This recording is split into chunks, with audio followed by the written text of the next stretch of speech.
સમાચારમાં આગળ વધીએ અરવલ્લીના ભિલોડામાં ચેઇન સ્નેચિંગની ઘટના બની। વૃદ્ધ મહિલાના ગળામાંથી સોનાનો દોરો ખેંચ્યો। બાઇક પર આવેલા ઈસમો ચેઇન ખેંચીને ફરાર। અંદાજે 4 લાખનો સોનાનો દોરો લૂંટી ભોગ બનનારે પોલીસ ફરિયાદ આપી હોવાની વિગત। તો આપણે એ દ્રશ્યો બતાવી રહ્યા છે। ભિલોડામાં ઘટના બની છે, ચેઇન સ્નેચિંગની ઘટના બની છે। મહિલાના ગળામાંથી સોનાનો દોરો ખેંચ્યો અને આપણે સીસીટીવી ફૂટેજ બતાવી રહ્યા છે। જો કે સીસીટીવી ફૂટેજના આધારે હવે પોલીસે વધુ તપાસ હાથ ધરી છે। બાઇક પર આવેલા કેટલાક લોકોએ ચેઇન સ્નેચિંગની ઘટનાને અંજામ આપ્યો। સમાચારમાં આગળ વધીએ લદ્દાખના જોજિલામાં ભારે હિમસ્ખલન થતા દુર્ઘટના। ઘટનામાં 3 લોકોના મોત થયા, 4 લોકોની હાલત ગંભીર। જોજિલા ખાતે અનેક વાહનો હિમસ્ખલનની ઝપેટમાં, બરફમાં દબાયા અનેક વાહનો। પ્રશાસન દ્વારા રાહત બચાવ કામગીરી પૂરજોશમાં કરવામાં આવી રહી છે। તો આપણે એ દ્રશ્ય બતાવી રહ્યા છે કે જ્યાં બચાવ કામગીરી પૂરજોશમાં ચાલી રહી છે। એક તરફ કે જ્યાં બરફ હટાવવાની કામગીરી ચાલી રહી છે, જેટલા લોકો દટાયા છે તેઓની મદદે હવે ત્યાંનું સ્થાનિક તંત્ર આવ્યું છે। 4 લોકોની હાલત ગંભીર છે, 3 લોકોના મોત થયા છે। બરફમાં દબાયા અનેક વાહનો, જેને બહાર કાઢવાની કામગીરી હાલ પૂરજોશમાં ચાલી રહી છે। સમાચાર પાટણમાંથી સાંતલપુરના ઉંદરગઢા ગામે ખેતરમાં આગનો બનાવ। ખેતરમાંથી પસાર થતા વીજ વાયરમાં શોર્ટ સર્કિટ થતા આગ લાગી। ખેડૂતે તૈયાર કરેલા ઘઉંના ઊભા પાકમાં આગ લાગી। ખેડૂતના મોઢે આવેલ કોળિયો છીનવાયો। આશરે 4 વીઘા વાવેતર કરેલ ઘઉંના પાકમાં આગ।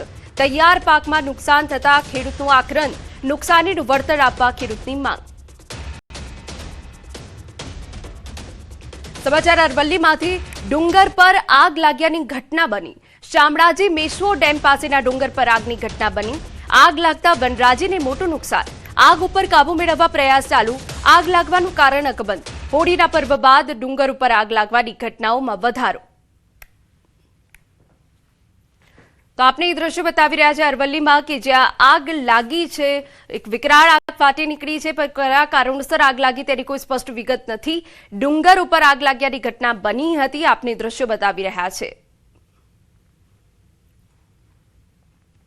સમાચારમાં આગળ વધીએ રાજકોટના નાના મોવા સર્કલ પાસે આવેલી મારવાડી શેર એન્ડ ફાઇનાન્સી કોર્પોરેટ ઓફિસમાં આગ લાગવાની ઘટના સામે આવી। આગ લાગ્યાની જાણ થતાં તાત્કાલિક ફાયર વિભાગ ઘટનાસ્થળે દોડી આવી અને 5 જેટલા ફાયર ટેન્કરનો મારો ચલાવી આગ પર કાબુ મેળવવામાં આવ્યો। ઘટનાની જાણ રાજકોટ મહાનગરપાલિકાના ડેપ્યુટી કમિશનર સહિત ઉચ્ચ અધિકારીઓને થતા સ્થળ પર દોડી આવ્યા। જો કે સદનસીબે આગ લાગી ત્યારે ઓફિસ બંધ હોવાથી મોટી દુર્ઘટના અટકી। ઇલેક્ટ્રિક પેનલમાં શોર્ટ સર્કિટ થવાના કારણે આગ લાગી હોવાનું અનુમાન। थोड़ी मिनटों में काबूમાં આવી ગઈ હતી। અત્યારે બિલકુલ કોઈ જાને નહીં નથી અને કાબૂમાં છે, કોઈ પરિસ્થિતિ કંટ્રોલમાં છે। પેનલમાં આગ હતી એટલે શોર્ટ સર્કિટ છે, ગાડી હતી, મોટી ઓફિસ હતી। આપણને થોડો ડર હતો, મોટી આગ છે, પણ સદનસીબે કોઈ મોટી બાબત નથી। હાજી। અન્ય મહત્વના સમાચાર અમદાવાદમાં બેફામ રફતારનો કેર। ભગવાન બ્રિજ પરનો અકસ્માત વિડીયો સામે આવ્યો। એ વિડીયો અમે આપને બતાવી રહ્યા છે। અકસ્માત બાદ ભાગતો કાર ચાલક વિડીયોમાં કેદ। બેફામ કાર ચાલકે બાઇકને ટક્કર મારી હતી। ટક્કર એટલી જોરદાર હતી કે કાર આગળ બાઇક ફસાઈ ગઈ। કાર આગળ બાઇક ફસાયેલી હોવા છતાં ચાલક કાર હંકારતો રહ્યો। ફસાયેલી બાઇક સાથે કાર હંકારતા કારમાંથી ધુમાડા નીકળી રહ્યા હતા। અન્ય વાહન ચાલકોએ કારનો પીછો કરી દ્રશ્યો વિડીયોમાં કેદ કર્યા। અન્ય વાહન ચાલકોએ કાર અટકાવી તો રોડ વચ્ચે ચાલકે કાર અટકાવીને બાઇકને છૂટું કરવાનો પ્રયાસ કર્યો। અકસ્માતમાં કમલેશભાઈ નામના વ્યક્તિ ઘાયલ થયા છે। આ અકસ્માતમાં ટ્રાફિક પોલીસે કાર ચાલકની ધરપકડ કરી લીધી છે। અમદાવાદમાં નકલી નોટ કેસમાં વધુ એક દબોચાયો। ક્રાઇમ બ્રાન્ચે વધુ એક આરોપીની ધરપકડ કરી। સુરતથી ભાવેશ ગજેરા નામના આરોપીની ધરપકડ। નકલી નોટ કેસમાં અત્યાર સુધીમાં 8ની ધરપકડ થઈ ચૂકી। 2.48 કરોડની નકલી નોટ કેસમાં કથિત યોગ ગુરુ પ્રદીપ સહિત 8 આરોપી પકડાયા હતા। સમાચાર અમદાવાદમાંથી સરખેજ વિસ્તારમાં ગાડીમાંથી મૃતદેહ મળ્યો। પાર્ક કરેલી ગાડીમાંથી પુરુષનો મૃતદેહ મળ્યો। એલજે કોલેજ પાસે અવાવરૂ જગ્યાએથી મૃતદેહ મળ્યો હોવાની વિગત। ડિકમ્પોઝ થયેલી હાલતમાં મૃતદેહ મળી આવ્યો। સરખેજ પોલીસે તપાસ હાથ ધરી છે। આ ગાડી 6 મહિનાથી ભંગારમાં પડી રહી હતી, જેને ગેરેજવાળાએ ગ્રાઉન્ડમાં મૂકી રાખી હતી। માહિતી પ્રમાણે મૃતક બોડકદેવના રહેવાસી પ્રતાપભાઈ હોવાની હકીકત મળી છે. મૃતક ગત તારીખ 25મીએ ઘરેથી નીકળ્યા હતા, જે બાબતે બોડકદેવ પોલીસ સ્ટેશનમાં જાણ કરાઈ હતી. મૃતકની બીમારી હતી અને દવા પણ ચાલતી હતી. આ મામલે હવે વધુ તપાસ ચાલુ છે. સમાચાર બનાસકાંઠામાંથી. ડીસામાં ખાનગી બેંકના ગાર્ડની બંદૂકમાંથી છૂટી અચાનક ગોળી. બંદૂક ખભે ચડાવવા જતા મિસફાયર થતા રિક્ષામાં બેઠેલી મહિલાને ગોળી વાગી. મહિલાને પીઠના ભાગે ગોળી વાગતા ગંભીર ઇજાગ્રસ્ત થઈ. મહિલાને ડીસા સિવિલ બાદ વધુ સારવાર માટે પાલનપુર ખસેડાયા. ઘટનાની જાણ થતાં પોલીસ સ્થળ પર પહોંચી પોલીસે સિક્યુરિટી ગાર્ડની હથિયાર સાથે અટકાયત કરી વધુ તપાસ હાથ ધરી છે. એ પાછળ બેઠા હતા ટેબલ ઉપર, બેંકની બાજુમાં અને રિક્ષા બાજુમાં પડી હતી, તો એને ડાયરેક્ટ સીધી ફાયરિંગ કરવામાં આવી છે. કઈ જગ્યાએ ઘટના બની છે? ઘટના બની ફુવારા. અને મહત્વના સમાચાર. દારૂ સંતાડવા માટે બુટલેગરનો કિમિયો ફેલ થયો. ગીર સોમનાથના મોટા ડેસર ગામમાં પોલીસે રેડ. મકાનની ઓસરીમાં ટાઇલ્સથી નીચે ગુપ્ત ખાનું હતું. ટાઇલ્સ હટાવતા ભેદી ગુપ્ત ખાનાનો ખુલાસો થયો. ચોરખાનામાં વિદેશી દારૂનો મોટો જથ્થો ઝડપાયો. પોલીસે દારૂના જથ્થા સાથે એક આરોપીને દબોચ્યો. સ્થળ પરથી પોલીસે વિવિધ બ્રાન્ડની દારૂની 155 બોટલ અને 10 બિયરના ટીન કબજે કર્યા.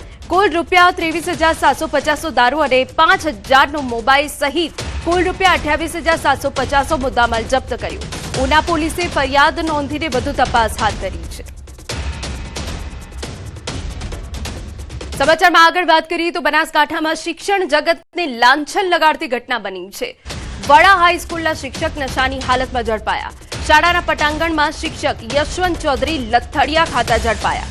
નશામાં ધૂત શિક્ષકને ગ્રામજનોએ પકડી પોલીસ હવાલે કર્યું. થરા પોલીસે દારૂડિયા શિક્ષક વિરુદ્ધ ફરિયાદ નોંધી.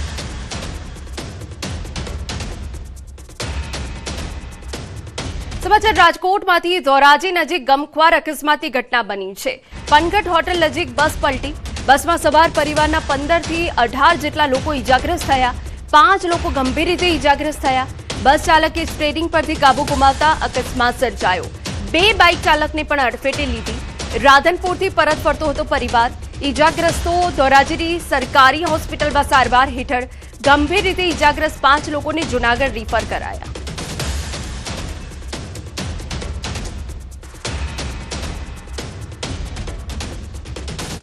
આ બધા જતા હતા, દાદા હતા ને એના ફૂલ પધરાવા જતા હતા રાધનપુર. ત્યાંથી પાછા ધોરાજી આવતા હતા તો રસ્તામાં વચ્ચે ડ્રાઈવરને નીંદર આવી ગઈ, ઝોલું આવી ગયું, એમાં 3 અલગોટિયા ખાઈ ગઈ બસ. રાજકોટમાં ભૂતપૂર્વ વિદ્યાર્થી શિક્ષિકા પરના બળાત્કાર કેસમાં હવે નવો વળાંક આવ્યો. આરોપી યુવકે પોતાના પર લાગેલા આરોપોને ફગાવ્યા તેમજ ફિનાઇલ પી આપઘાતનો પ્રયાસ કર્યો. તેમજ એક વિડીયો જાહેર કર્યો જેમાં તે જણાવી રહ્યો છે કે યુવકે શિક્ષિકા દ્વારા ગૂગલ પે મારફતે રૂપિયા લીધા હોવાનું જણાવ્યું છે. તેમજ તેણે પોતાના શિક્ષિકા સાથેના ફોટા વિડીયો જાહેર કરી બચાવ કરતા કહ્યું કે મારી સાથે બિંદાસ ફરતી હતી, તેની સાથે બળાત્કાર કરવાની મારે શું જરૂર. વધુમાં તેણે વિડીયોમાં ન્યાયની માંગ કરી છે અને કહ્યું છે કે તેની અને પરિવારની સુરક્ષા અને ન્યાય માટે કાર્યવાહી થવી જોઈએ. ગાંધીનગરમાં એક વિધર્મી યુવક દ્વારા સગીર દીકરીને હેરાન કરવાની ઘટના ઘટી છે. પરિવારજનોએ આક્ષેપ કર્યો છે કે યુવક અગાઉ સમજાવ્યા છતાં સગીરાને સતત પરેશાન કરતો, ઇમોશનલ બ્લેકમેલ કરતો. આરોપ છે કે તેણે મોબાઈલમાં વિડીયો પણ બનાવ્યા હતા. આખરે પરિવારે કાર્યવાહી કરી અને બજરંગ દળ દ્વારા યુવકને ઝડપી સેક્ટર 21 પોલીસે સોંપ્યો છે, જ્યાં પોલીસે વધુ